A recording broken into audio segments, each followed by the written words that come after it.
Andrew Nembhard continues to elevate his game to another level in the playoffs. So in the regular season, he played 28.9 minutes per game, only averaged 10 points per game, and struggled from three this year. He shot 29% on 2.7 threes per game. Go to the playoffs, he's averaging 16.3 points in 6 games so far, shooting 57% from three on 4.7 attempts per game while averaging 5 assists. And then in game 1 versus the Cleveland Cavaliers, he was 7 of 10 from the field, 23 points, was a plus 21 on the night. And not only that, he brought it offensively, but Donovan Mitchell had 33 points. He was terrific, but if you look at his highlights, you notice one thing. Oh, he's scoring on everyone besides Andrew Nembhard. It turns out, when guarding Donovan Mitchell in game 1 for 7 minutes and 57 seconds, according to NBA tracking data on NBA.com, Donovan Mitchell shot 1 of 10 from the field, 10%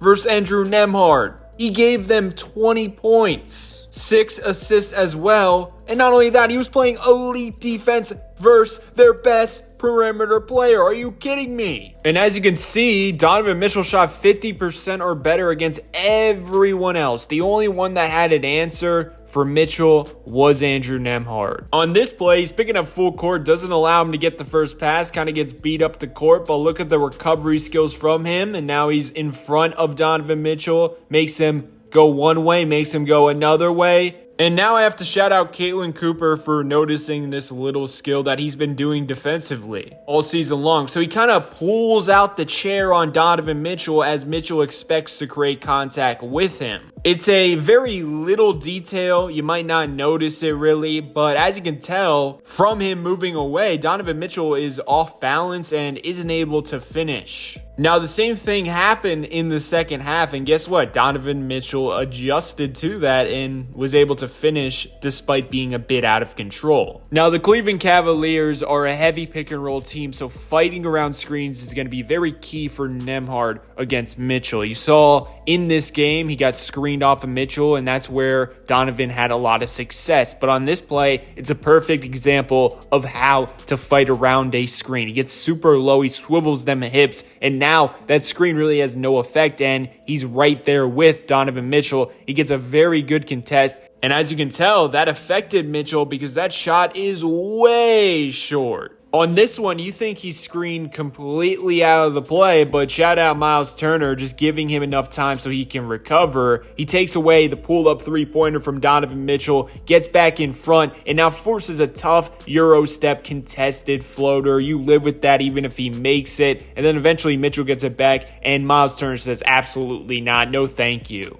Now let's end it off with his best defensive rep of the night, in my opinion. So Mitchell kind of picks up speed here. You're not going to get past Nembhard. You're not quick enough. And it looks like Mitchell drove that way to set up the screen and to initiate the switch versus Halliburton, but that was all part of the plan. Mitchell wants Nembhard to think that as well, and this right-to-left crossover was supposed to sauce Andrew Nembhard, but it doesn't. He sticks right with Mitchell, and now he forces a tough contested step-back jumper in a very weird spot. And of course, as a result, it's a brick. It turns out in 37 minutes yesterday, with Andrew Nembhard on the court, the Pacers had 105.3 defensive rating per PivotFade.com. And then when he was off the court, just for 11 minutes, the Pacers were a negative 12 in those minutes, and the defensive rating raised all the way up to 139.1. But also notice the offensive rating, 132.9 offensive rating with him on the court. Meanwhile, it drops all the way down to 87. Why, you ask? Well, look at what he's doing offensively for the Pacers. So initially, the Cavaliers do a great job. They have Nembhard pick up his dribble. Allen even pokes it loose, but then once he gathers it in, he's just too quick for Allen, and he's stopping on a dime, and that creates enough separation for him to hit the jumper. He saved a lost possession, just creating a shot for himself. And then on this one, once again, deep into the shot clock, McConnell fires a one-handed pass across the court, and look look at where he's catching. He has to go out of his zone to get that. He's kind of off balance. That's not an easy catch and shoot opportunity, but he makes it look easy. And also a contest is right there, but he knocks it down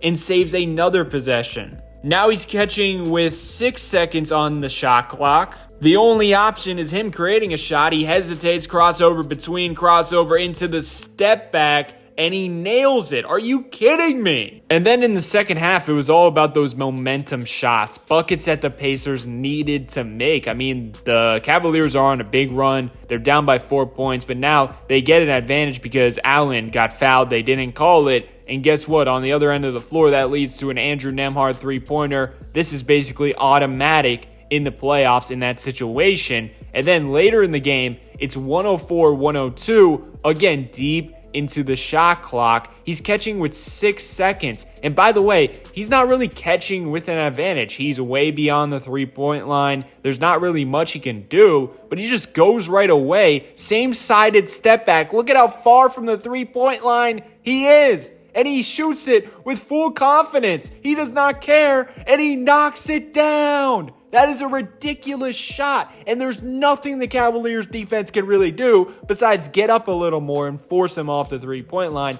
But in all reality, you live with that type of shot making, and you pat him on the back and say, okay, can you do that for 7 games? Unfortunately for the Cavaliers, I think Andrew Nembhard is built for these moments. 107-104, another key shot incoming. DeAndre Hunter is way off of him. I think he's trying to communicate to Ty Jerome, being like, yo, get my guy a little bit, hedge over so the pass is not as easy as it was, but miscommunication. No one is there to help DeAndre Hunter as he overhelps for no apparent reason. Well, he helps because Donovan Mitchell is stuck on Miles Turner, and cross mismatches were a problem for the Cavaliers all night. And as you can see, Mitchell is pissed at DeAndre Hunter for doing so. Overall, the Pacers starting 5 really outplayed the Cavaliers starting 5. Tyrese Halliburton, Aaron Nesmith, Andrew Nembhard, Pascal Siakam, and Miles Turner. They were plus 16 on the night in 14 minutes and 13 seconds. 153.3 offensive rating, 103.4 defensive rating.